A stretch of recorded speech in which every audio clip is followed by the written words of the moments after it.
খোদা হজরতে জিব্রাইল আলাইহিসসালাম আদম আলাইহিসসালামকে ঘুম থেকে জাগ্রত করলেন। হজরত আদম আলাইহিসসালাম জাগ্রত হয়ে সম্মুখে অপরূপা সুন্দরী চন্দ্রের ন্যায় উজ্জ্বল এক যুবতীকে দেখতে পেলেন। দেখা মাত্রই সেদিকে তিনি তাকাইয়া থাকলেন।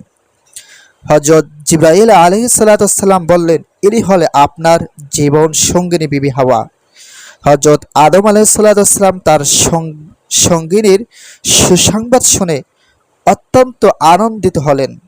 তার প্রাণের যে অতৃপ্তি ছিল তা যেন নিমেষেই দূরীভূত হল। হৃদয়ের মাঝে অফুরন্ত প্রেমের ভান ঢেকে উন্নত তরঙ্গের ন্যায় চতুর্দিকে আশ্রে পড়তে লাগলো। কি যে তৃপ্তি, কি যে আনন্দ, কি যে মায়া তখন তার অন্তরে বিরাজ করছিল, তার বর্ণনা দেওয়ার কারো পক্ষ থেকে কোনোদিনও সম্ভব না।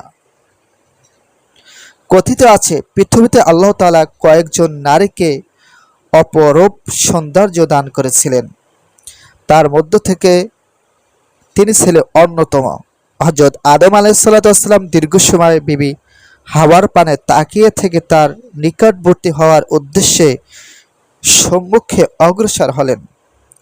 হযরত জিবরাইল আলাইহিসসালাম তাকে বাধা দিয়ে বললেন, তাকে তো আপনি বিবাহ করেন নাই, আগে বিবাহ বন্ধনে আবদ্ধ হন, তারপর তার দিকে অগ্রসর হওয়া আপনার জন্য জায়েজ হবে। আলাইহিসসালাম আল্লাহর দরবারে বিবাহের জন্য আবেদন করতে হযরত জিবরাইল আলাইহিসসালাম আদেশ করলেন। হযরত আদম আলাইহিসসালাম জিবরাইলের শেখানো পদ্ধতিতে হাওয়াকে বিবাহ করার জন্য আল্লাহর দরবারে ফরিয়াদ করলেন। আল্লাহ তাআলা হযরত আদম আলাইহিসসালামের আবেদন পরিপ্রেক্ষিতে আদম হাওয়ার বিবাহ মঞ্চ ঠিক করার জন্য ফেরেশতাগণকে হুকুম দিলেন।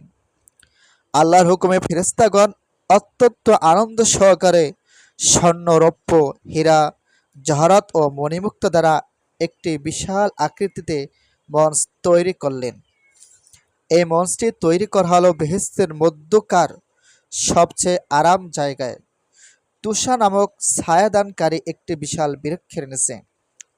সকল ফেরেশতাগণকে দাওয়াত দেওয়া হলো এবং এই মজলিসে আল্লাহ তাআলা আরশ থেকে এই মঞ্চ পর্যন্ত সব পর্দা উঠিয়ে দিলেন, যাতে সকল ফেরেশতারা ও আদম হাওয়া যেন বেহেশতের মধ্যকার সবচেয়ে অধিক তৃপ্তিকর জিনিস আল্লাহ তাআলার দিদার লাভ করে অশেষ আনন্দ উপভোগ করতে পারেন।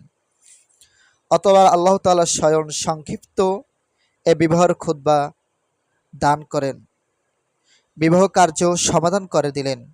বিবাহের খুতবায় আল্লাহ তাআলার যে কথাগুলো উচ্চারণ করেছিলেন তাহলে সব প্রশংসা একমাত্র আল্লাহ তাআলার।